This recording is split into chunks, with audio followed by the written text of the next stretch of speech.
Namaku Raden Mas Suwardi Suryaningrat. Aku lahir di Yogyakarta, 2 Mei 1889.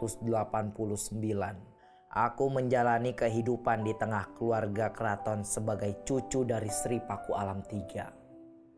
Di lingkungan inilah aku belajar mengenai tarian tradisional, musik, budaya, mistik Jawa, dan agama. Namun sejak kecil, aku menyaksikan ketimpangan antara pribumi dan penjajah. Itu menumbuhkan gelora di dalam diriku. Aku bersekolah di Europese Lager School, sekolah anak-anak Belanda dan bangsawan. Ilmu aku peroleh, tapi di saat yang sama aku melihat betapa rakyatku tak mendapatkan kesempatan yang sama. Aku kemudian melanjutkan ke Stovia.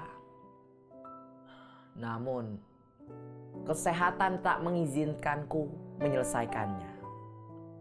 Di sanalah aku mulai menulis, menuangkan keresahan hatiku dalam tulisan. Aku bergabung dengan pergerakan Budi Utomo, lalu aktif dalam Inders Partai bersama Dowos Dekker dan Cipto Mangunkusumo.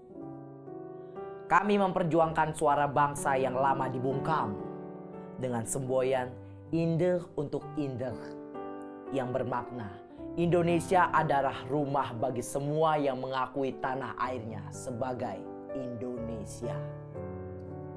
Pada tahun 1913, pemerintah Belanda berniat untuk mengumpulkan sumbangan untuk perayaan kemerdekaan Belanda dari Perancis.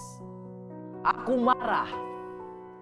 Aku menulis sebuah tulisan bertajuk Ach in een Nederlander was, atau andaikan aku seorang Belanda, yang dimuat di buletin resmi Komite Bumi Putra yang membuat geram pemerintah kolonial.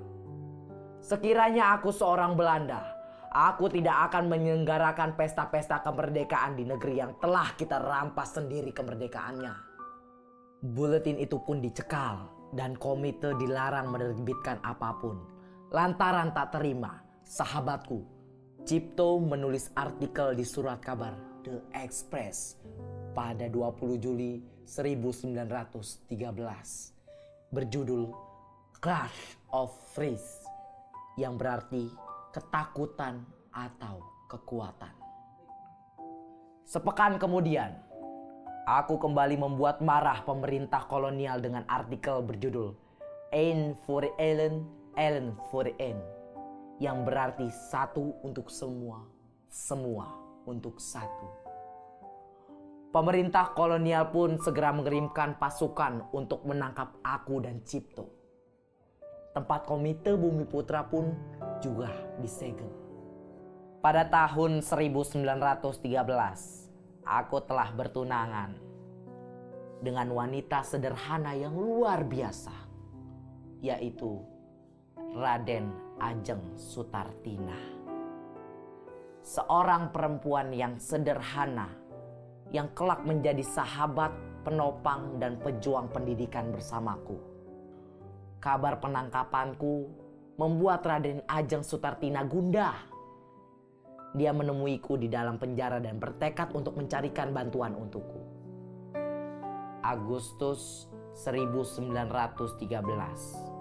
Persidangan membuat 3 serangkai dibuang ke Pulau Bangka, Banda Neira, dan Pulau Timur Kupang. Namun kami menolak. Kami lebih memilih diasingkan di negeri Belanda. Sebelum berangkat, di akhir Agustus aku melangsungkan pernikahan dengan Raden Ajeng Sutartina.